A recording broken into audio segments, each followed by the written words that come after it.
الحمدللہ وحدہ والصلاة والسلام علی من لا نبی بعدہ اما بعد فاعوذ باللہ من الشیطان الرجیم بسم اللہ الرحمن الرحیم وبشر الذین آمنوا وعملوا الصالحات ان لهم جنات تجری من تحتها الانہار کلما رزقوا منها من ثمرة الرزق قالوا هذا الذي رزقنا من قبل وأتوا به متشابها ولهم فيها أزواج مطهرة وهم فيها خالدون۔ اور خوشخبری سنا دیجئے ایمان والوں اور اچھے عمل کرنے والوں کو کہ ان کے لیے باغات ہیں جن کے نیچے نہریں رواں دواں ہیں، جب بھی انہیں کوئی پھل کھانے کے لیے ملے گا پکار اٹھیں گے یہ تو وہی ہے جو پہلے ہی ہمیں دیا جا چکا ہے، ہو بہو اس سے ملتا جلتا دیا جائے گا، اور ان کے لیے وہاں پاکیزہ جوڑے ہوں گے اور وہ ہمیشہ وہیں رہیں گے۔ سامعین، آج ہماری سورہ البقرہ کی آیہ مبارکہ نمبر 25 کی تلاوت و ترجمہ کا شرف نصیب ہوا۔ گزشتہ آیت مبارکہ میں کل والے درس مبارک میں گفتگو چل رہی تھی ان لوگوں کے حوالہ سے جو قرآن کے مقابلے میں نعوذ باللہ کچھ اور اپنا کلام لانے کی ناپاک کوشش کرتے اور نعوذ باللہ یہ دعویٰ کرتے تھے کہ قرآن جو ہے یہ محض ان کے نبی صلی اللہ علیہ وسلم کا اپنا کلام ہے، یہ اللہ کا کلام نہیں ہے۔ اس کا جواب اللہ نے دیا، اور ان منافقوں اور کافروں کے جواب کے بعد ان کا انجام جہنم ہے اس کا ذکر کیا۔ آج کی آیت مبارکہ میں اللہ تعالیٰ نے اہل جنت کا ذکر کیا ہے اور ان لوگوں کا ذکر کیا ہے جو قرآن اور صاحب قرآن پر دل و ایمان کے ساتھ مکمل طور پر یقین رکھتے ہیں۔ اب یہاں لکھا مفسرین نے کہ وَبَشِّرِ الَّذِينَ آمَنُوا، یا آمنوا سے مراد ہے وہ لوگ جو قرآن کی حقانیت پر یقین رکھتے ہیں اور اس بات کی گواہی دیتے ہیں کہ قرآن اللہ کا ہی کلام ہے اور قرآن برحق کلام ہے۔ فرمایا جنہوں نے اس پر اس دور میں بھی، آج کے دور میں بھی، یا جب تک دنیا قائم ہے اس پر قائم رہے اور ایمان رکھا اور جو اس کے احکامات ہیں اس پر ایمان لے آئے، تو اللہ نے فرمایا بشر الذین آمنوا وعملوا الصالحات، اے محبوب جو اس قرآن پر اور آپ پر ایمان لے آئے اور ساتھ اچھے عمل کرے اسے آپ خوشخبری سنا دیجیے۔ اب اسے خوشخبری کیا ہے؟ قرآن نے خود اس کی وضاحت فرمائی۔ فرمایا خوشخبری یہ ہے ان لہم جنات، ان کے لیے کئی جنتیں ہیں، ایک جنت بھی نہیں کئی جنتیں ہیں۔ جنات اس کی جمع ہے جنت کی۔ اب جنت کا لغوی معنی تو باغ ہوتا ہے، ہمیں جب جس کو جنت بولتے ہیں تو عربی زبان میں جنت کا معنی کیا ہے؟ باغ۔ اب یہ جو مومنین، صالحین، صلحاء، نیک لوگوں کو جو دی جائے گی جنت جسے کہتے ہیں، تو وہ جنت کیا ہے؟ وہ بنیادی طور پر ایک باغ ہے جو اللہ تعالیٰ نے اپنے محبت کرنے والوں کے لیے سجا رکھا۔ اب وہ باغ ہوگا کیسا؟ ظاہر ہے اگر کسی کا کوئی باغ ہو تو ظاہر ہے اس میں ہر ایک باغ کی اپنی رونقیں ہوتی ہیں، کسی کے اندر کئی قسم کے پھل ہوتے ہیں، کوئی ایک ہی قسم کا باغ ہوتا ہے، کسی کا آموں کا باغ ہے تو سارے ہی آم ہے وہاں پہ، کسی کا سنترے کا ہے، کسی کا جناب کسی اور چیز کا، جس چیز کا بھی ہے تو وہ ایک قسم کا ہے۔ لیکن اب یہ والا جو باغ ہے یہ کیسا ہے؟ جو اللہ نے ایمان والوں کے لیے اور صالحین کے لیے تیار کیا ہے۔ اللہ فرماتا ہے یہاں کوئی ایک قسم کے پھل نہیں ہیں یا ایک ہی قسم کا یہ باغ نہیں ہے، بلکہ میں نے جو یہ باغ تیار کیا ہے اس میں میں نے کائنات کی ساری نعمتوں کو ایک ہی جگہ جمع فرما دیا ہے، جہاں پہ ہر قسم کا، قرآن نے فرمایا کل ما تشتہی انفسکم، جو بھی پھل تمہارا جی چاہے گا میں یہ کھاؤں گا، اور کھانا چاہتے ہیں آپ تو فرمایا وہی پھل اس تمہاری جنت میں موجود ہوگا۔ اب وہ جنت ہے ہی باغ، کیسا ہوگا جی؟ تجری من تحتها الانہار، اس باغ کا منظر یہ ہے کہ اس کے نیچے نہریں جاری ہیں۔ اب یہ چونکہ اس لیے بتایا گیا کہ باغ کی خوبصورتی میں جہاں باقی چیزیں ہیں وہاں سے اگر درمیان سے نہر گزرتی ہو، نہر کے دائیں بائیں اس کے پھل ہوں، وہاں پر اس کی خوبصورتی اور زیادہ جو ہے وہ دوبالا ہو جاتی ہے کہ اس باغ کے اندر آبشاریں بھی چل رہی ہیں، اس باغ کے اندر خوبصورت پانی بھی ہے، پانیوں کی دوانی بھی چل رہی ہے۔ حدیث میں آیا ہے کہ 4 قسم کی جو نہریں ہیں وہ اس باغ کے اندر ہوں گی۔ جو مومن کو دیا جائے گا، جو مسلمان عمل صالح کرنے والے کامل مومن کو دیا جائے گا، اس ایک باغ کے اندر 4 نہریں ہوں گی۔ ظاہر اس کا اپنا حسن اور خوبصورت ہوتا ہے۔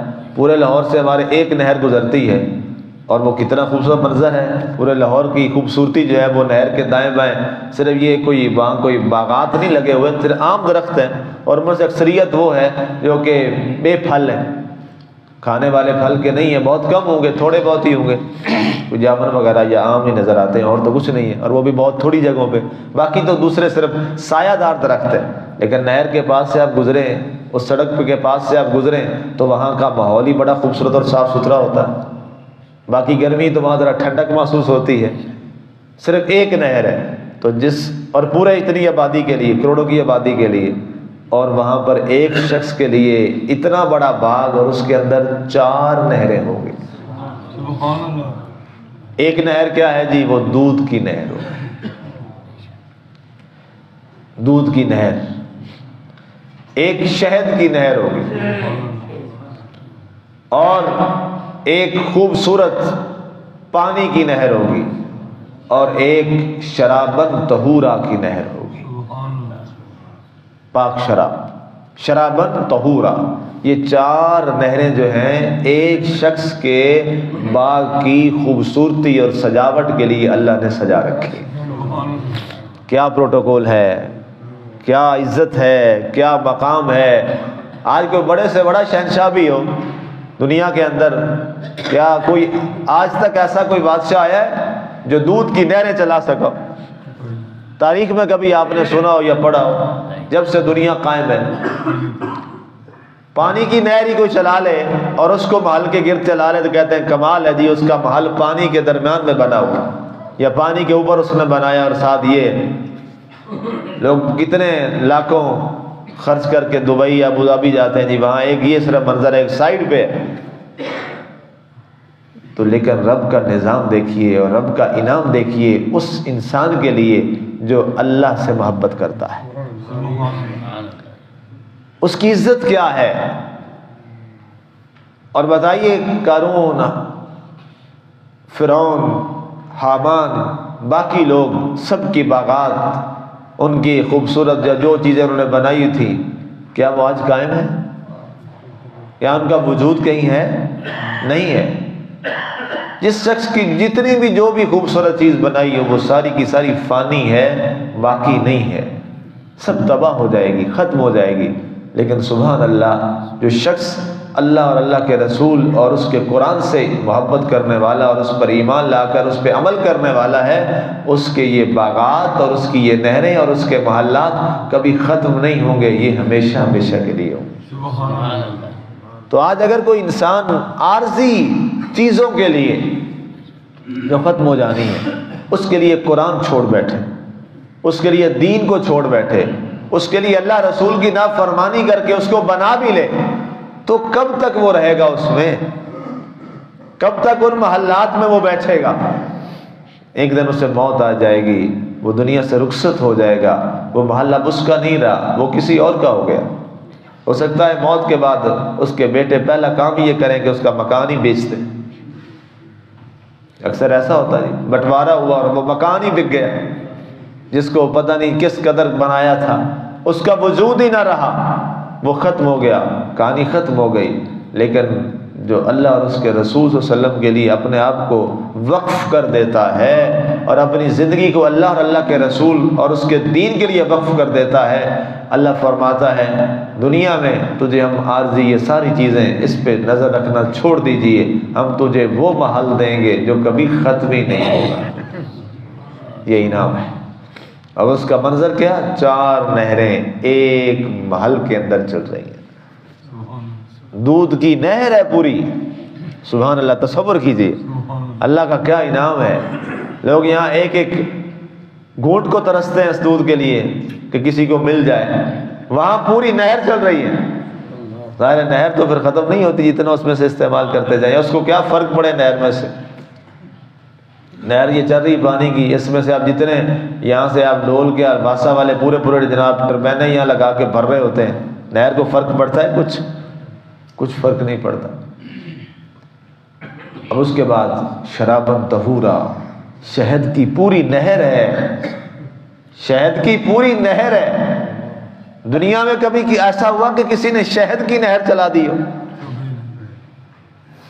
ساری دنیا کا شہد بھی اکٹھا کر لیا جائے تو شاید ایک سٹور ہی نہ بھر سکے، لیکن مالک کا کرم دیکھیے، عنایت دیکھیے۔ اللہ فرماتا ہے تو میرا بن کر تو دیکھ، اصل یہ چیز ہے، تو میرا بن کر تو دیکھ، ساری نعمتیں تیرے قدموں میں بہا نہ دوں تو پھر کہنا۔ بس اس مالک کا انسان ہو جائے، جہاں انسان دنیا میں سارا دن ہوائے نفس میں گزارتا ہے، نفس کی ماننے میں گزارتا ہے، کبھی نفرتوں میں، کبھی غیبتوں میں، کبھی چغلیوں میں، کبھی بدکاریوں میں، کبھی بد نظریوں میں، کبھی بد کلامیوں میں۔ یہ کیا ہے؟ یہ تو الٹا عذاب ہے، دنیا کے اندر عذاب ہے۔ رشوتیں کھانے میں، حرام کھانے میں، دغا بازی کرنے میں، دھوکہ دینے میں، یہ ساری، اور پھر سکون بھی نہیں ہے اس میں۔ اگر ہونا جی بندہ یہ کام کرے تو اس کو سکون مل جائے تو چلیں دنیا میں سکون مل جائے۔ آپ بتائیں کبھی ان کاموں سے بھی کبھی دل کو سکون ملا؟ الٹا اپنی ہی بے چینی اور بربادی کا سامان انسان کرتا ہے، اپنے آپ کو ہی وہ تباہ کرتا ہے۔ ہاں سکون کسے ملتا ہے؟ دل کا اطمینان کسے ملتا ہے؟ اللہ فرماتا ہے جو میرا ذکر کرتا ہے نا اس کو میں دل کا سکون عطا فرما دیتا ہوں۔ بنیادی طور پر یہ زبان تو ملی ہی اللہ کی یاد کے لیے، یہ ذکر کے لیے ہے۔ یہ زبان تو بنیادی طور پر اوصاف حمیدہ مصطفیٰ صلی اللہ علیہ وسلم کے لیے بنی ہے۔ یہ زبان تو بنیادی طور پر اس قرآن کی تلاوت، اس کو سمجھنے سمجھانے کے لیے بنی، اور محبت اور پیار اور الفت پھیلانے کے لیے بنی ہے۔ جب اگر یہ زبان سے یہ کام ہو رہا ہے اور یہ کام چل رہا ہے تو دنیا میں بھی سکون ہوگا، کل جب حشر میں جائیں گے وہاں بھی سکون اور راحت نصیب ہو جائے گا۔ اور اگر اس کے علاوہ کوئی کیا تو سارا بیکار، نہ دنیا میں چین و سکھ اور راحت، ہر وقت پریشانی اور جلن، اور جب قبر میں جائیں گے تو وہاں تو پھر سزا ہے اس کی، وہاں بھی سکھ نہ ملا، نہ دنیا اچھی ہوئی اور نہ آخرت اچھی ہوئی۔ اس سے بڑا گھاٹے کا اور سودا کیا ہو سکتا ہے؟ اس لیے اللہ نے فرمایا خوشخبری ہے ان لوگوں کے لیے جو ایمان کے ساتھ عمل صالح کرتے ہیں۔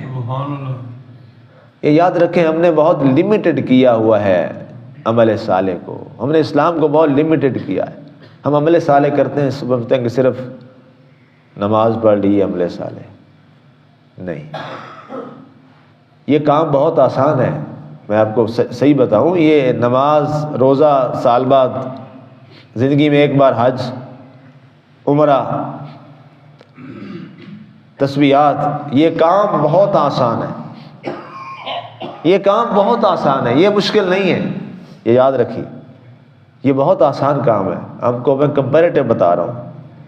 اصل مشکل یہ ہے کہ انسان دنیا میں اپنی زندگی کو اور اپنے کریکٹر کو کردار محمدی کے تابع گزارے ہر وقت۔ یہ دنیا کا مشکل ترین عمل صالح ہے جس پہ ہماری توجہ ہی نہیں ہے۔ ہم نماز پڑھ کے شاید اپنے آپ کہتے ہیں کہ ہم نے عمل صالح کر لیا اور ہم فارغ ہو۔ نماز ٹوٹل ادا پونا گھنٹہ بنتا ہے، سارے 5 نمازوں کا گھنٹہ بنا لیں، اس کے علاوہ 23 گھنٹے 22 گھنٹے ہیں اصل تو وہ مشکل کام ہے، اصل تو وہ ہے عمل۔ اب 1 گھنٹہ تو پاسنگ مارک بھی نہیں، وہ 23 اور 22 گھنٹے جو ہے نا باقی ہمارے، اصل وہ ہے عمل صالح کہ انسان اس میں اپنی زندگی کو معاشرے میں، سوسائٹی میں کیسے گزارتا ہے، اصل وہ عمل صالح ہے۔ اگر وہ کسی کو نصیب ہو جائے تو پھر مبارک ہو، یہ ساری خوشخبریاں اللہ نے اس کے لیے سجا رکھی ہیں۔ جنت ایسی ہے جی، نہریں جاری ہیں، کلما رزقوا منہا من ثمرات رزقا، وہاں انہیں جب پھل دیا جائے گا، ساری چیزیں دی جائیں گی کھانے کو، تو قالوا ھذا الذی رزقنا من قبل، کہیں گے یہ ہمیں اس سے پہلے بھی دیا گیا۔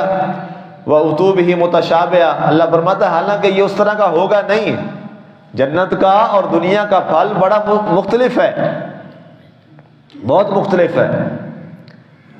اصل جو فرمایا کہ ہاں اس کی شکل ملتی جلتی ہوگی، یعنی ایک سیب دنیا کا ہے، مثال دے رہا ہوں، ایک جنت کا سیب ہے، فرمایا شکل اس کی ملتی جلتی، کچھ نہ کچھ متشابہ ہوگا، کچھ نہ کچھ، لیکن جو جنت کا سیب ہے اس جیسا سیب تو کبھی کسی جنت دنیا والے بندے کو نصیب ہی نہیں ہوا ہوگا، وہ ایسا ہوگا۔ وسلم جب نماز پڑھا رہے تھے نا تو آپ نے دوران نماز جب اپنا ہاتھ ایسے بڑھایا تو پھر واپس کر لیا دوران نماز، تو صحابہ کرام نے پوچھا یا رسول اللہ صلی اللہ علیہ وسلم آج خلاف عادت شریفہ، ہم پوچھنا چاہتے ہیں کہ کیا کوئی دین میں نئی اضافہ ہو گیا ہے تاکہ ہم بھی بعد میں ایسا ہی کریں۔ آپ نے ہاتھ بڑھایا اور پھر واپس کر لیا۔ آپ نے فرمایا میں نماز پڑھا رہا تھا تو اچانک میری نظر جنت پہ پڑ گئی۔ سبحان اللہ، کیا مقام ہے میرے آقا کا، کیا مقام ہے، سبحان اللہ۔ کھڑے مصلی امامت میں اور تو نظر کہاں گئی؟ جنت پر۔ تو فرمایا میں نے دیکھا کہ انگور کے گچھے لٹک رہے ہیں تو میرا جی چاہا کہ میں توڑ لوں تمہارے لیے، تو میں نے ہاتھ بڑھایا توڑنے کے لیے۔ ظاہری طور پہ دنیا تو دیکھ رہی تھی کہ مسجد نبی میں کھڑے ہیں، لیکن آقا کے دست مبارک کی دسترس کہاں پہ ہے؟ آپ نے فرمایا میں نے توڑنا چاہا، پھر میں نے ارادہ ترک کر دیا کہ نہیں یہ اس پہ سارے لڑنا شروع کر دیں گے، رہنے دیتے۔ میں نے ہاتھ واپس کر دیا۔ فرمایا اس کا ذائقہ، فرمایا جو ہم انگور کھاتے ہیں نہیں، اس کا اور اس کا ذائقہ تو بہت فرق ہے، ملتا جلتا ہوگا جو قرآن نے فرمایا۔ آگے فرمایا گیا وَلَهُمْ فِيهَا أَزْوَاجٌ مُطَهَّرَةٌ، اور جنتیوں کے لیے یہاں پاکیزہ بیویاں ہوں گی۔ اب کہا گیا یہاں اس سے مراد حوریں بھی ہیں، وہاں ہر جنتی کو جو اللہ اور اس کے رسول اور اس کی ذات پاک پر ایمان کے ساتھ عمل صالح کرتا ہے تو ایک شخص کو اس کی خدمت کے لیے 70 حوریں اللہ تعالیٰ اسے بطور ہدیہ اور تحفہ کے عطا فرمائے گا، اور وہ پاکیزہ ہوں گی۔ یعنی جیسے دنیا میں عورتوں کو مینسز آتے ہیں وہ ناپاک رہتی ہیں، فرمایا وہاں یہ نہیں ہوگا۔ اور دنیا کی جو بیوی ہے وہ بھی جو نیک اور صالح ہے، وہاں بھی اس کو باعزت اور خوبصورت انداز میں وہاں پیش کیا جائے گا اس جنتی کے لیے، اور فرمایا اس کو بھی وہاں جنت میں جا کر یہ والی حاجت جو ہے وہ نہیں ہوگی، وہ پورا مکمل طور پہ وہ جنت میں پاکیزہ رہے گی، کبھی ناپاک ہی نہیں ہوگی۔